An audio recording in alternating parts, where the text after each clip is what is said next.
Дојран треба да врати 150.000 евра на Европската Унија, откако Европската комисија констатирала прекрашување на условите за избор на фирма за реконструкција на пречистителната станица од програмата за прекогранична соработка со Грција.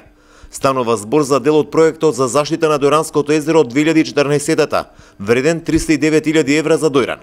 На општината место поевтиниот понудувач за реконструкција на станицата го избрала поскапиот, зашто реагирала чешка фирма учесничка на тендерот. Долгот кој што го наследивме, не бев запознат за таа ситуација од 150.000 евра спрема Европска Унија за проект кој е од прекогранична соработка. Последниот допис кој што го имаме добиено од Европската комисија е дека или ние, кој што максимално може на 12 рати да го вратиме тој долг од 150.000 евра, или локалната, мислам, Министерството за локална самоуправа, кое што треба да го реши тој проблем во рок од 2 месеци, а потоа ние ќе се раздужуваме со нив. Поради условот од Европската комисија, сега виси потпишувањето на нови договори за проекти вредни над половина милион евра, што треба да ги финансира Европската Унија. И ние како мала општина се надеваме исклучиво на тие финансиски средства, значи со прекогранична соработка со други фондови кои што ги нуди државата и